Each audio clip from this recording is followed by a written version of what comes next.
সালাম দিয়েছিলেন যে ফেরেশতারা জিজ্ঞেস করতেছিল যে মওলা করিম ইব্রাহিম আপনাকে কতটুকু ভালোবাসে। আল্লাহ রাব্বুল আলামিন বলতেছিলেন যে ফেরেশতারা আমার বলা লাগবে না, তোমরা যাও ইব্রাহিমের সামনে আমার নামে আমার গুণকীর্তন করে দেখো যে আমাকে কতটুকু ভালোবাসে। ফেরেশতা পরীক্ষা নেওয়ার জন্য মানব রূপ ধারণ করে ইব্রাহিম আলাইহিস সালামের সামনে উপস্থিত হয়েছে। ইব্রাহিম আলাইহিস সালাম ছাগল চড়াইতেছিলেন মাঠের মধ্যে। বিরাট এক ছাগলের পাল ছিল হযরত ইব্রাহিম আলাইহিস সালামের। মানবরূপী ফেরেশতা এই মাঠের পাল দিয়া যাচ্ছেন আর মাওলা পাকের গুণ কীর্তন করতেছিলেন, বলতেছিলেন সুবহানাল মুলকি ওয়াল মালাকুত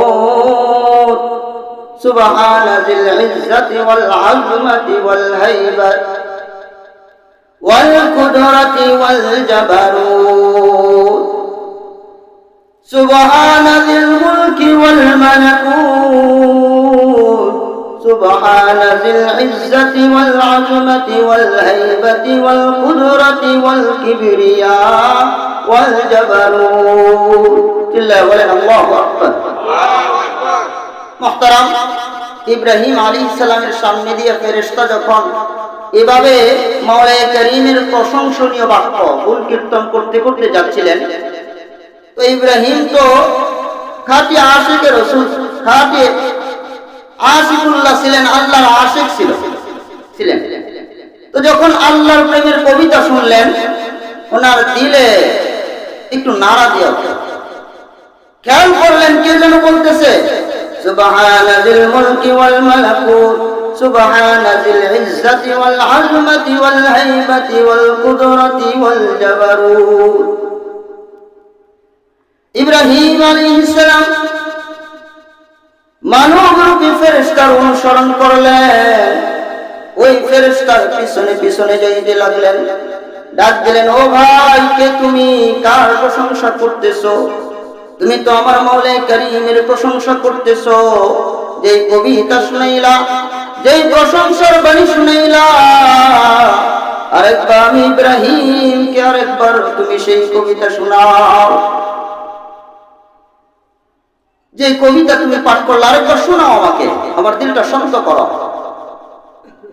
ইব্রাহিম আলাইহিস সালাম যখন পথিককে এই কথা বললেন, মানবরূপী ফেরেশতা বলতেছে যে হযরত আপনাকে যে কবিতা শোনাবো একবার তো আমার আবেগে আমি গাইছি, আপনি শুনছেন, এখন আমি যে কবিতা পাঠ করব আপনাকে শোনাবো, আপনি আমাকে কি দিবেন? ইব্রাহিম আলাইহিস সালাম ডাক দিয়ে বলতেছেন এ ভাই, এই যে অর্ধেক, এই যে আমার বিশাল বকরির পাল দেখতেছো, অর্ধেক বকরি নিয়ে যাও আর মাওলার প্রেমের কবিতা আমাকে আরেকবার শোনাও। সুবহানাল্লাহ। এই যে বিশাল বকরির পাল দেখতেছো, আগের জামানার মানুষের বকরির পালে 20,000 30,000 40,000 করে বকরি থাকে। যে এই যে বিশাল বকরির পাল দেখতেছো, যার কবিতা তুমি গাইতেছো, আমি তো তার আশিক, আমার মাসুকের কবিতা আরেকবার আমাকে শোনাও। আমার যে বকরির পাল আছে অর্ধেক বকরি তোমাকে দিয়ে দিব, আরেকবার শোনাও না। চিন্তা করা যায়, শুধু শোনার জন্য যদি এই অবস্থা হয়। পথিক আবার বলা শুরু করলো সুবহানাল মুলকি ওয়াল মালাকুত সুবহানাল ইজ্জাতি ওয়াল আযমাতি ওয়াল হাইবাতি ওয়াল কুদরাতি ওয়াল কিবরিয়া ওয়াল জাবারুত। পথিক আবার থামছে। পথিক খুব চালাক, কারণ আসছেই তো সে পরীক্ষা নেওয়ার জন্য। একবারের বেশি আর কয় না, একবারের বেশি আর মাওলার প্রেমের স্তুতি, আল্লাহর প্রেমের গান একবারের বেশি আর বলে না। তো আমরা জানি যে যখন অনেক সময় আগুন নিভানোর জন্য ফু দেওয়া হয়, কিন্তু আগুন তো নিভবে দূরের কথা, ফু দ্বারা আবার আগুন আরো বেশি জ্বলে। তো ইব্রাহিম আলাইহিস সালাম চাইতেছেন যে ওই যে প্রথমবার যে শুনছিলেন মাওলার প্রেমের কবিতা, মাওলার ইশক যে তার দিলে নাড়া দিয়েছিল, এই আগুন, এই জ্বলন্ত আগুন নিভানোর জন্য বলতেছিলেন যে ভাই আরেকবার শোনাও, আগুন নিভাই। কিন্তু যতই শুনে আগুন তো আরো বাড়ে। এ তো প্রেমের আগুন, নিভার আগুন না। যতই শুনে ততই মন প্রশংসা। পথিক বলতেছে, ভাই আরেকবার শোনাইতে পারি, আমাকে কি দিবা?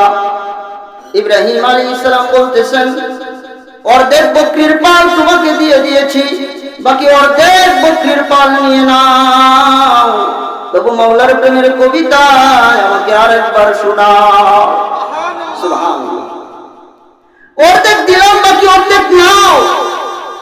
কিন্তু আরেকবার মাওলার প্রশংসা বাণী, মাওলার গুণ কীর্তন আরেকবার আমাকে শোনাও। পথিক আরেকবার শুনাইল, সুবহানাল মুলকি ওয়াল মালাকুত সুবহানাল ইজ্জতি ওয়াল আযমতি ওয়াল হাইবাতি ওয়াল কুদরাতি ওয়াল কিবরিয়া ওয়াল জাবারুত। পথিক যখন থামলো, ইব্রাহিম আলাইহিস সালাম বলতেছেন, ভাই কেন থামলা? আরেকবার শোনাও, দিল তো শান্ত হয় না, যতই শুনি শুনতে মন চায়। আরেকবার শোনাও, আমার দিলের আগুন নিভাও। পথিক বলতেছে, প্রথম দুইবার শুনাইছি, তোমার বকরি তো সব শেষ, বকরি তো সব শেষ, এখন আর কি দিবা? তোমার কাছে তো কিছুই নাই দেওয়ার, দিবা কি? ইব্রাহিম আলাইহিস সালাম বলতেছেন, ভাই তোমাকে বকরি দিয়েছি, তোমার বকরির রাখালি করার জন্য একজন রাখাল তো দরকার। আরেকবার শোনাও, আমি ইব্রাহিম সারা জীবনের জন্য তোমার গোলাম হইয়া বিনা পয়সায় তোমার বকরির রাখালি করব। সারা জীবন অর্থ করে দিব, আমার জীবনটা নিয়ে নাও, সারা জীবন তোমার গোলাম হিসেবে তোমার বকরির রাখালি, ফ্রি বিষয়, ফ্রি অর্থে, বিনামূল্যে সারা জীবন তোমার বকরির রাখালিগিরি করব। কিন্তু যেই কবিতা বলতেছিলা মাওলার প্রেমের, সেই কবিতা, সেই শান, সেই স্তুতি আরেকবার শোনাও আমাকে। চিন্তা করেন যে ইব্রাহিম আলাইহিস সালাম মাওলার প্রশংসা শোনার জন্য, আল্লাহর প্রশংসা শোনার জন্য কতটুকু ত্যাগ স্বীকার করেছিলেন। ফেরেশতা বলতেছে যে ইব্রাহিম, তুমি তো আমাকে চিনো নাই, আমি কে জানো? আমি তো মাওলার পক্ষ থেকে তোমাকে পরীক্ষা নেওয়ার জন্য আসছি। মাওলা বলেছেন, যাও ইব্রাহিমের কাছে গিয়ে আমার নামের প্রশংসা করো, আমার গুণ কীর্তন করো, দেখো ইব্রাহিম আমার প্রশংসার কি দাম দেয়। বুঝতে পারবা ইব্রাহিমের দিলে আমার প্রতি কতটুকু মহব্বত, কতটুকু ভালোবাসা আছে। সুবহানাল্লাহ।